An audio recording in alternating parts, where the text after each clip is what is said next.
Assalamualaikum warahmatullahi wabarakatuh. Jumpa lagi di video saya, Mafazatun Nurul Iza, NIM 19160003, dan jurusan saya Pendidikan Islam Anak Usia Dini.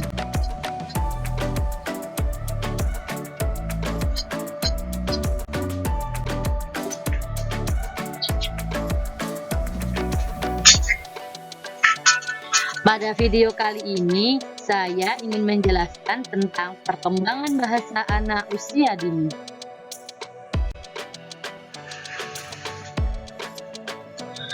Perkembangan bahasa anak usia dini merupakan salah satu aspek dari tahapan perkembangan anak yang diekspresikan melalui pemikiran anak dengan menggunakan kata-kata yang menandai meningkatnya kemampuan dan kreativitas anak sesuai dengan tahap perkembangannya.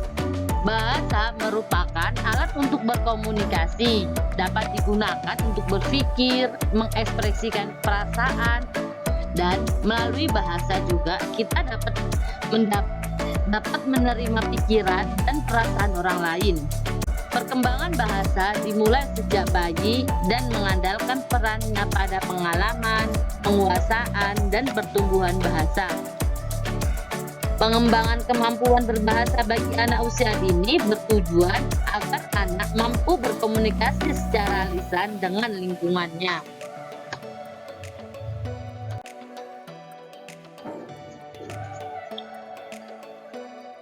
Di sini juga dijelaskan bahwasannya ada 3 aspek bahasa. Yang pertama yaitu tata bahasa, pembentukan frasa. Yang kedua, makna, penggabungan kata-kata dan morfem. Dan yang ketiga, bunyi, memproduksi fonem.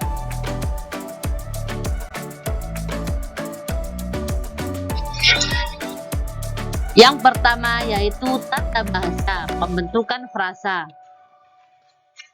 Salah satu hal yang berpengaruh atas perkembangan psikologi kognitif selama tahun 1960-an adalah analisis seorang linguis Noam Chomsky mengacu pada Penkovsky dalam psikolinguistik studi psikolog bahasa. Ahli psikolog telah mengeksplorasi kemungkinan bahwa manusia dapat mempelajari bahasa dengan mempelajari asosiasi antara kedekatan kata-kata dalam sebuah kalimat.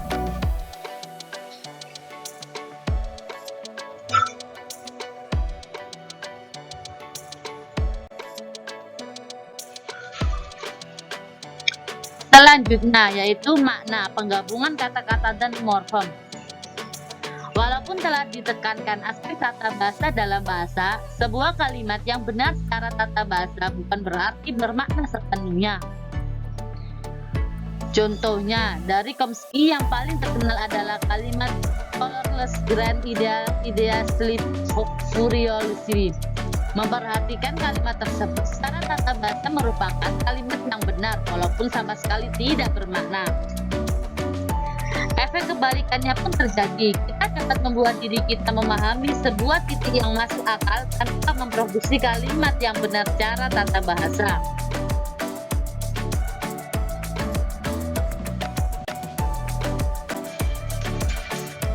Yang terakhir yaitu bunyi, memproduksi fonem. Simbol-simbol bahasa terdiri atas kata lisan dan tulisan. Ketika pembahasan pengodean akustik dalam STM (Short Term Memory), kata-kata tulisan berubah secara tipikal ke dalam kata lisan melalui subvokalisasi. Oleh karena itu, aspek akustik bahasa merupakan hal yang penting ketika kita berhadapan dengan bahasa tulis. Sebelum anak-anak dapat memahami kalimat tulisan dengan belajar membacanya, mereka harus memahami kata lisan. Pemahaman kalimat lisan merupakan kemampuan untuk melakukan diskriminasi di antara bunyi data fonem bahasa. Kemampuan ini merupakan hal yang sangat luar biasa dalam memperbarui hal-hal yang mampu melakukan diskriminasi di antara fonem dalam bahasa yang berbeda di dunia.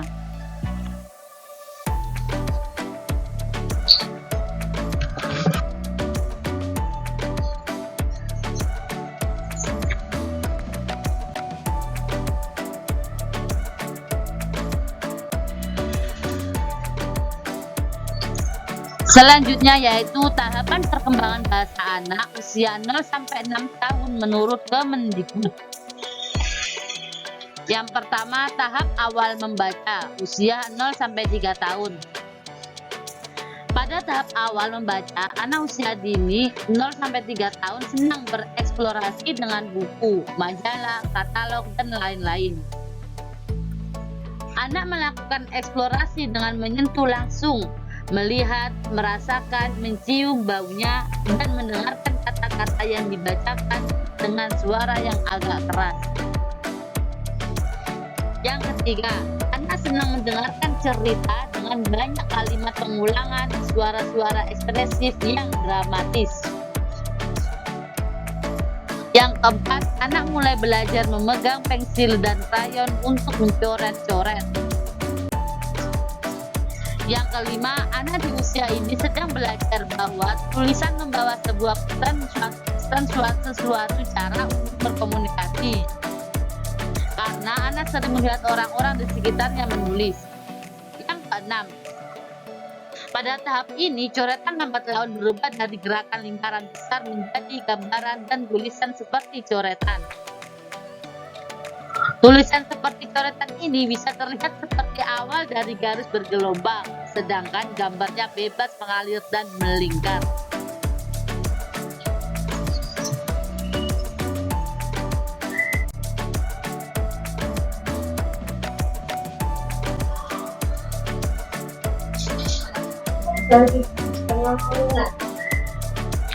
Tahap awal muncul keaksaraan usia 3 sampai 5 tahun. Yang pertama, pada tahap ini anak senang dibacakan buku cerita yang disukainya, bahkan seringkali minta dibacakan berulang-ulang. Di sini anak juga ikut aktif mendengarkan orang dewasa yang membacakan buku cerita kesukaannya. Yang kedua, anak juga senang mengingat syair puisi atau lagu yang memiliki bunyi yang sama, seperti tok tok tok suara sepatu, sepatuku kulit lembu, kudapat dari ibu karena rajin membantu. Anak juga membuka halaman buku dan bermain membaca dengan suara keras untuk diri anak itu sendiri. Di tahap ini, beberapa anak sudah mulai memperhatikan kata-kata dan mulai membaca tulisan cetak buku cerita yang dibaca. Kelima, tulisan anak-anak seperti kombinasi dari menggambar dan menulis, kadang-kadang meniru buku bergambar, sehingga ada tulisan cetakan berhalaman dengan gambar coretan besar. Yang keenam, anak di tahap ini mulai menulis huruf-huruf dan angka, mulai sadar bahwa ada simbol-simbol untuk mengkomunikasikan makna. Dan yang terakhir, ketujuh, anak mulai menirukan tulisan kata-kata dari namanya sendiri atau huruf awal namanya.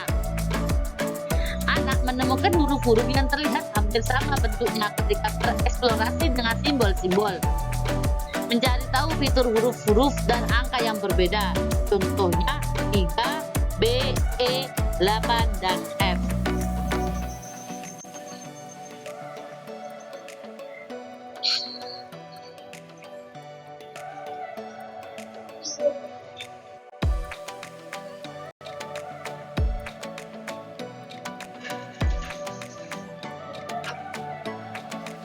Yang terakhir yaitu tahap keaksaraan awal usia 6 tahun. Yang pertama, pada tahap ini anak belajar konsep tentang sebuah kata. Anak mulai membaca kata-kata dengan suara keras, menyadari bahwa setiap kata yang tertulis memiliki kata yang diucapkan. Yang kedua, membaca kata demi kata ini dikenal sebagai penunjuk suara atau penunjuk kata. Ketika kata itu dianggap anak tidak masuk akal, anak akan membacanya berulang-ulang dan mengoreksinya sendiri. Ketiga, di tahapan ini anak dapat menceritakan kembali peristiwa yang terjadi secara sederhana. Keempat, pemahaman anak yang meningkat terhadap kata juga ditunjukkan dalam tulisan anak, yaitu ada spasi di antara kata dengan kata yang lain. Anak mulai mengerti arti sebuah kalimat dan mulai memperhatikan tanda-tanda baca, seperti tanda koma, tanda tanya, tanda titik untuk berhenti, dan lain sebagainya. Yang kelima, Anda mendengarkan kata-kata yang diucapkan orang dan merekam suara awal dan akhir dengan huruf yang terkait. Dan yang keenam, kata-kata yang dituliskan anak meliputi beberapa huruf vokal berdasarkan suara yang anak dengarkan huruf yang paling sesuai. Kadang-kadang nama huruf digunakan untuk sebuah suara, seperti beca untuk beca, pensil untuk pensil, dua untuk kata dua.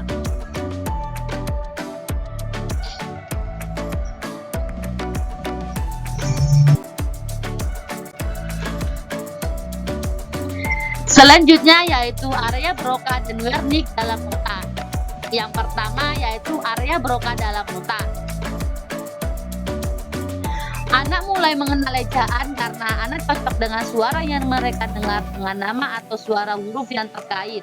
Nama area Broca berasal dari nama Pierre Paul Broca, yang pertama kali menguraikan pada tahun 1861. Setelah melakukan pengamatan terhadap pasien tunawicara, area Broca adalah bagian otak manusia yang terletak di wilayah sebelah kiri, tepatnya di gyrus frontalis superior.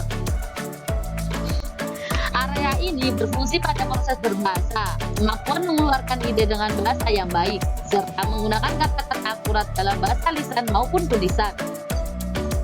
Kemampuan ini sangatlah penting dalam kehidupan manusia, karena apabila area otak ini mengalami kerusakan, maka manusia hanya dapat memahami tetapi ia tidak dapat berbicara atau berbahasa.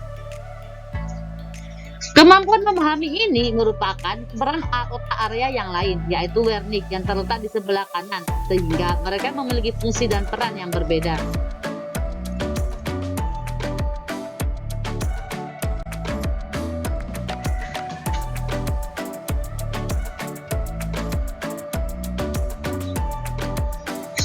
Selanjutnya yaitu area Wernicke dalam otak.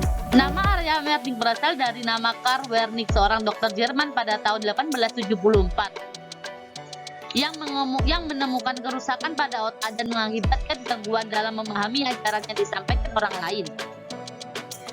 Area Wernicke ini merupakan area pada otak yang berperan penting dalam perkembangan bahasa atau berbicara.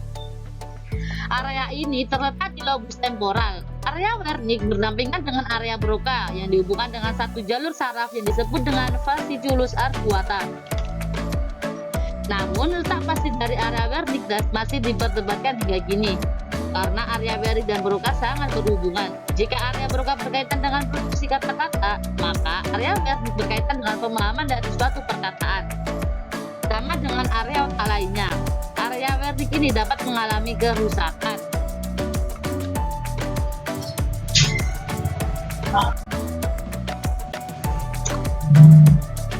Terima kasih semuanya. Semoga materi kali ini bisa bermanfaat ya. See you. Sampai jumpa di video selanjutnya. Wassalamualaikum warahmatullahi wabarakatuh.